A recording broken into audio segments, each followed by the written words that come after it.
کیا آپ جاننا چاہتے ہیں دجال کون ہے؟ دجال کہاں پر قید ہے؟ دجال کب آئے گا؟ تو آج اس بارے میں ہم جانتے ہیں۔ السلام علیکم دوستو، قیامت کی بڑی نشانیوں میں دجال کا نکلنا ہے۔ حدیث مبارک میں دجال کا ذکر بڑی وضاحت سے آیا ہے اور ہر نبی نے دجال کے فتنے سے اپنی امت کو ڈرایا ہے۔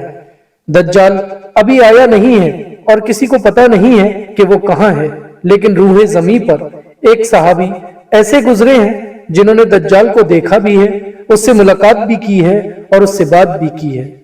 ایک مرتبہ حضور صلی اللہ علیہ وسلم نے اپنے صحاباؤں کو جمع فرمایا اور خطبہ دینے کے لیے ممبر پر تشریف فرما ہو گئے۔ آپ نے فرمایا کہ تمیم داری نے مجھے بتایا کہ وہ 30 افراد ایک کشتی پر سوار تھے اور سفر کر رہے تھے کہ طوفان آ گیا اور وہ بھٹک گئے اور تقریباً مہینہ بھر وہ سمندر میں گھومتے رہے، اور ایک دن سورج غروب ہونے کے وقت ایک نامعلوم جزیرے پر پہنچے۔ انہیں وہاں ایک سیاہ رنگ کی مخلوق نظر آئی جس کے جسم پر بہت بال تھے۔ انہوں نے اس سے پوچھا، تم کون ہو؟ اس نے کہا، میں جاسوس ہوں۔ انہوں نے کہا، ہمیں اپنے بارے میں کچھ بتاؤ۔ اس نے کہا، نہ میں تمہیں کچھ بتاؤں گا نہ تم سے کچھ سنوں گا۔ تم اس بت خانے میں جاؤ، وہاں ایک شخص تمہارا بے چینی سے انتظار کر رہا ہے، وہی تمہیں کچھ بتائے گا بھی اور سنائے گا بھی۔ پھر وہ سب اندر چلے گئے۔ وہاں ایک شخص سختی کے ساتھ جنزیروں میں جکڑا ہوا تھا۔ اس نے پوچھا، تم لوگ کون ہو اور کہاں سے آئے ہو؟ جواب دیا، ہم شام سے آئے ہیں۔ اس نے پوچھا، عرب کا کیا حال ہے؟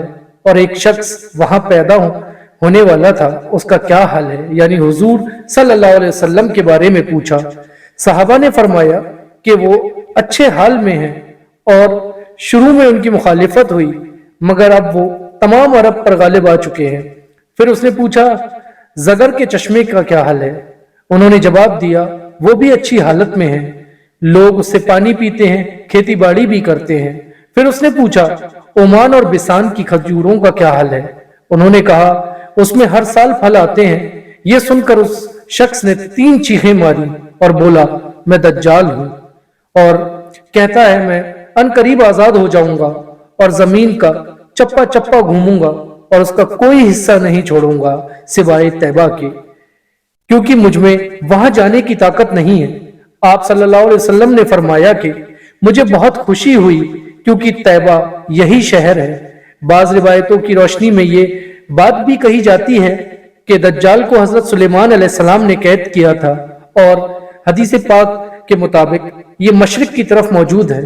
دجال کا فتنہ تقریباً انسانوں کی ابتدا سے انتہا تک تمام فتنوں سے بڑا اور خطرناک فتنہ ہے۔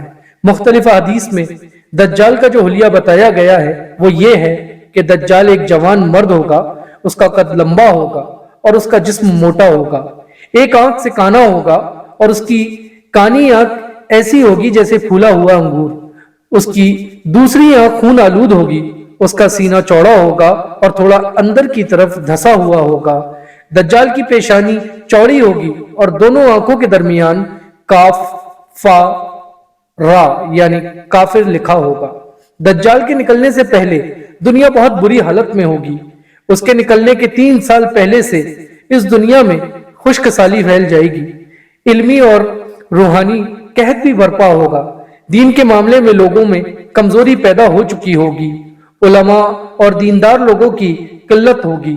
تب دجال مشرق کی طرف سے آئے گا، اصفہان یا خراسان نامی شہر سے نکلے گا اور زمین پر 40 دن رہے گا، جس میں ایک دن 1 سال کے برابر ہوگا، اور پھر ایک دن 1 ماہ کے برابر ہوگا، اور اگلا دن 1 ہفتے کے برابر ہوگا، اور باقی دن سال کے عام دنوں کے برابر ہوں گے۔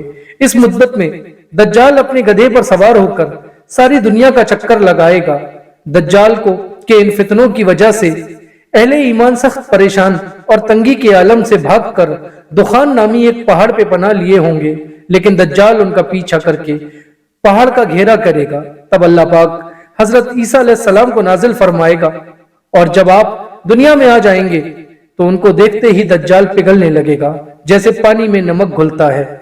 پھر حضرت عیسیٰ علیہ السلام دجال کو مقام لوط پر قتل کریں گے، اور اس کے ماننے والوں میں ایک بھی کسی کو بھی زندہ نہیں چھوڑیں گے. یہ فتنہ بہت شدید ہوگا. حضور صلی اللہ علیہ وسلم نے فرمایا جو سورہ کہف کی پہلی 10 آیت یاد کرے گا دجال کے فتنے سے محفوظ رہے گا.